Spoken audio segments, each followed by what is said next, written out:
चंदन बटवा सुकी भाजी करण्यासाठी लागणारं साहित्य: 1 मोठा चमचा तेल, अर्धा चमचा जिरे, चिरलेल्या लसूण पाकळ्या, हिरवी मिरची, अर्धा जुडी चंदन बटव्याची भाजी, चवीनुसार मीठ, भाजलेल्या शेंगदाण्याचं कूट. गरम तेलात जिरं, लसूण, मिरची परतून घेत स्वच्छ निवडून धुवून घेतलेली भाजी यात घालायची. भाजी शिजत आली की त्यात चवीप्रमाणे मीठ घालायचं. वर दाण्याचा कूट घालायचा आणि ही भाजी शिजवून घ्यायची. झाली आपली चंदन बटव्याची सुकी भाजी तयार. तेल गरम केलंय तर सगळ्यात आधी आपण घालूया जिरं.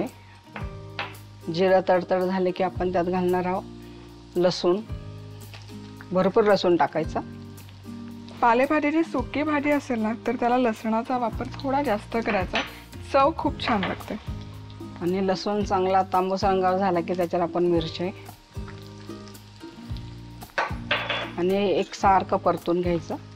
आता इथे चंदन बटवा आहे. मी 1 जुडी घेतली होती, त्यातली अर्धी जुडी आम्ही गरगटीसाठी वापरतो आणि अर्धी जुडी सुकी भाजीसाठी. सुकी भाजीमध्ये तुम्हाला आवडत असेल तर तुम्ही कांद्याचा वापर करू शकता.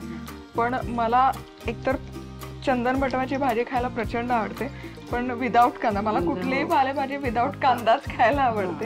कांदा जास्त वापरला की छान लागते. इव्हन शेंगदाण्याचा कूट, डाळीने नुसत्या त्या परतलेल्या भाज्या मला पर्सनली लसणाच्या फोडणीत परतलेल्या भाज्या खूप आवडतात. तुम्हाला आवडत असल्यास तुम्ही डाळ घालू शकता, मूग डाळ भिजवून त्याचसोबत कांदा परतून घेऊन मग भाजी घालू शकता. पण ही नुसती परतलेली जी पालेभाजीची चव आहे ना ती चव और आहे. आणि चंदन बटवा ना हा इथे असा दिसतो. तर बऱ्याच जणांना कन्फ्युजन असतं. चाकवतला बरेच जण चंदन बटवा समजतात. हे बऱ्याच जणांकडून मी ऐकलंय. कारण याची पानं दिसायला सेम आहेत.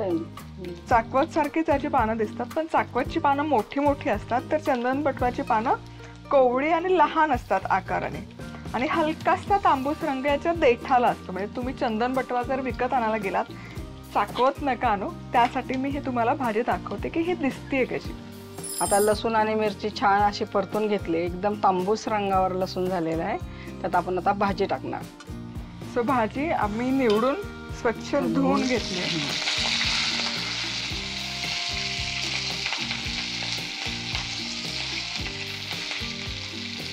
आता ही छान भाजी आपण परतून झालेली आहे लसूण हिरवी मिरचीमध्ये. आता ही कमी झाली आहे एकदम. मागाशी खूप कढई भरलेली होती. तर तुम्हाला मधुराची लहानपणीची आठवण मी सांगितली होती की ती पालेभाजी खूप असेल तर खूप मीठ टाकायची.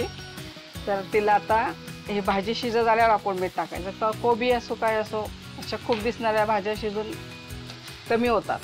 तर भाजी हलकीशी शिजत आली की यात चवीपुरतं मीठ घालून आणि आणखी 3-4 मिनिटं शिजून देणार. आता मीठ घातल्यावर त्याला पाणी सुटतं आणि त्या पाण्यातच ती भाजी शिजते. आता हे भाजीतलं पाणी आटत आलेलं आहे. तर भाजीचं पाणी आटत आल्यावर आपण थोडंसं शेंगदाण्याचा कूट घालणार आहे. कूट नाही घातला तरी चालतो.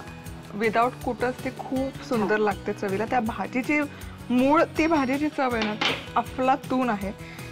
मला पर्सनली खूप आवडतं चंदन बटवा खायला. त्यामुळे जर कूट नाही घातला तरी चालेल. आणि आता आणखी 1-2-3 मिनिटं शिजवून घ्यायची. आणि आता आपली ही चंदन बटव्याची भाजी बनवून तयार आहे. मस्त सुवास येतो, सुगंध छान आहे.